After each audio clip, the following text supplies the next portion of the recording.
मी doctor Ajit आणि माझ्या YouTube चॅनलमध्ये तुमचं मनपूर्वक स्वागत आहे। नुकताच आपण डोंगरची काळी मैना म्हणजे करवंद याबद्दल तुम्हाला माहिती दिली होती आणि त्याचा तुम्हाला च्याकडून आलेला भरभरून प्रतिसाद आणि याने मी भारावून गेलो। तर मित्रांनो, आज तुम्हाला हे जे आमच्याकडे फळ मिळतं त्याच्याबद्दल माहिती सांगणार आहे।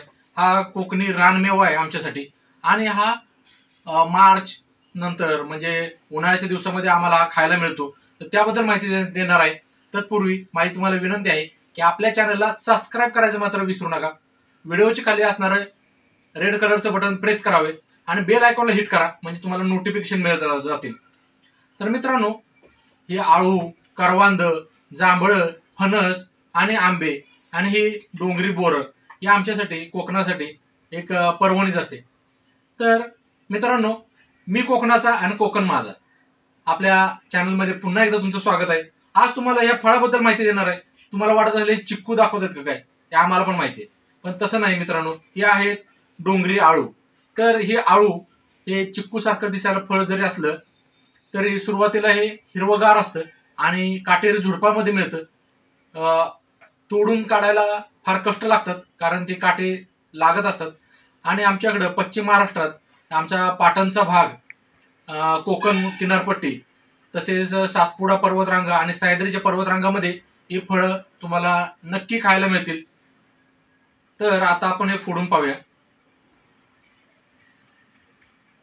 ह्या पद्धतीनं हे आहे आणि हे थोडंसं आंबट गोड अशा पद्धतीचं असते।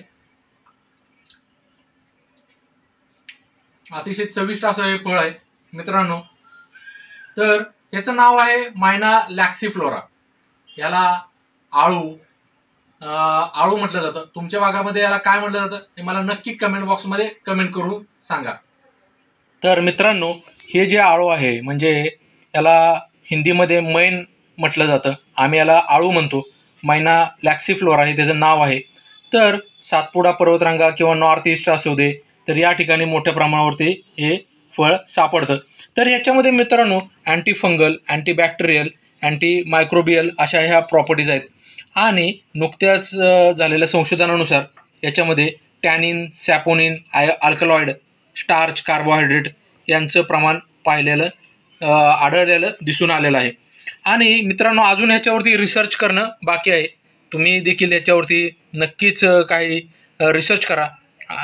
त्याने या जे डोंगरी फळांची माहिती सर्वांना होईल यात काही शंका नाही। तर हे काटेरी झुडूप आहे, चिक्कूसारखं दिसायला दिसतंय, परंतु मित्रांनो यामध्ये बिया असतात आणि खायला सुद्धा हे छान आहे। आंबट गोड असं आहे। पिरंगूट असू दे, मुळशी असू दे, बोर, वेल्ला किंवा पानशेत, तर या ठिकाणी हे दिसून येतंय। आणि ज्यांना शुगरचे पेशंट आहेत त्यांनी देखील हे खाल्लं तरी चालू शकते, कारण मित्रांनो हे अँटी डायबेटिक ह्याच्यामध्ये प्रॉपर्टीज पाहण्यात आलेल्या आहेत।